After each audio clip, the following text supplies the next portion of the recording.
Hi. Thank you. This is great. I don't even have to ask you for the slates. Let's talk about what you would like to see in, in 5 or 10 years in the theaters. Is your view that everything should be 3D, or there should be some? What is your vision of the future? My vision is that the motion picture medium of 24 frames that we all know now is fantastic. It's been very successful for a very, very long time, and there's a reason. Because 24 frames gives you it kind of puts the movie in its place.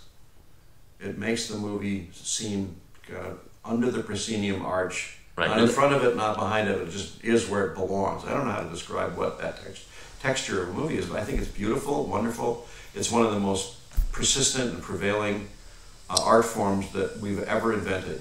And I don't think there's anything fundamentally wrong with it. So I don't want to change it. Okay. What I'm saying is, if you want to make a spectacle movie that's different in its nature, and you're trying to have the audience experience it, you get into something that's more like IMAX, more like a theme park ride, something that's more immersive, and that's a different market segment.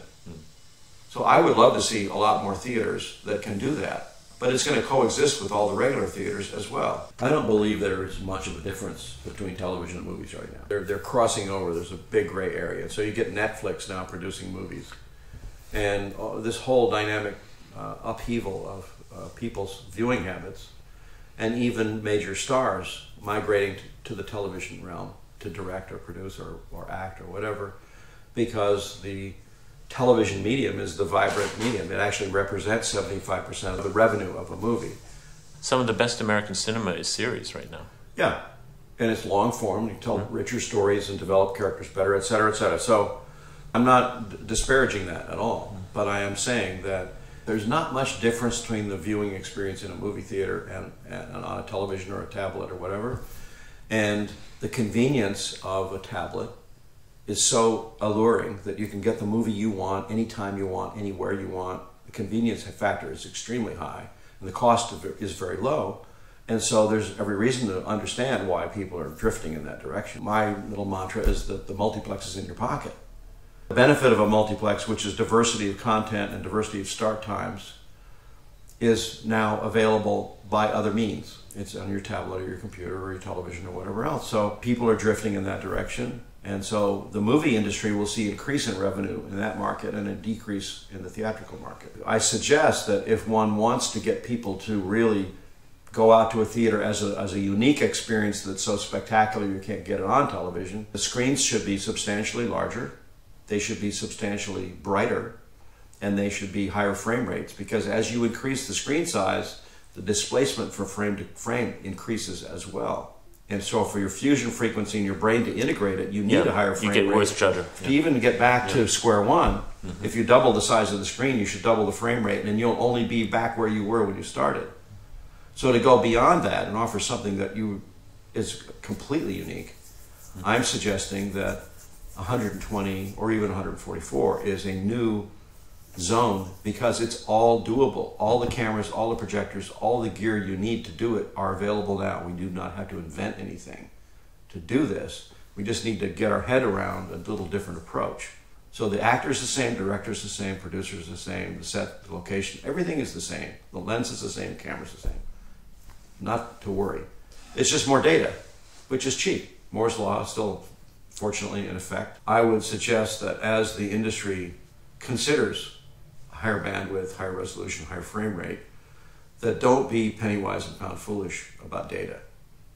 That's just shooting yourself in the foot. It's like making a cheap fourth generation print that's going to go to the audience that's going to degrade the experience to save $100. That we ought to make sure that 100% of the production values that have been photographed get to the audience successfully. Because you're going to have an actor on a set, you're going to go on location, the movie is going to cost $200 million, whatever it is. To filter that down to some low bandwidth output is like throwing away 100 of the $200 million. What's the problem?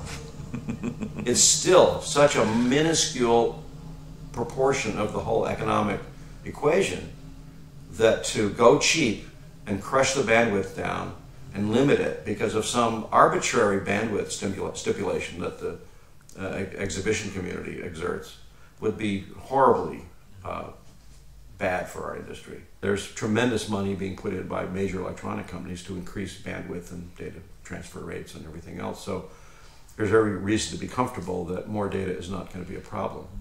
So that was what my experiment with Ufotog was all about, to just say, okay, let's try it, because I can't get anybody to try it. I couldn't pitch this idea to a studio and say, well, would you like to spend $1 million on a 10-minute experimental movie on this high frame rate? The answer is absolutely no. That's where our industry is. Our industry is not trying to find its new path. There's no R&D going on at the studios at all that I can see. The only thing that might push them to it is declining box office. Yeah, it'll be a frantic, effort to try to figure out what are we going to do. I mean, we're experimenting with different screen sizes now and trying to find out what's that sweet spot.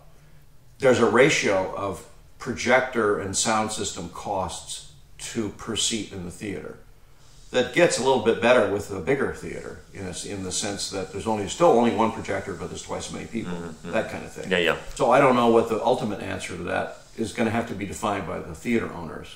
But I would suggest that my experience with bringing IMAX into the industry, which was quite successful, that the multiplex companies would say, well, let's put in one big IMAX box and 7 or 12 other different boxes. Because the whole multiplex idea is about filling seats.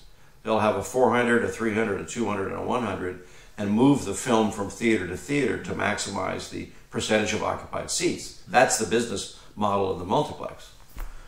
Because the audience doesn't care which theater it is, and particularly, and they'll just try to maximize revenue. It stands to reason to me that the exhibitors will be willing to say, let's go the reverse of what we did 30 years ago and cut out 4 theaters and build another big one.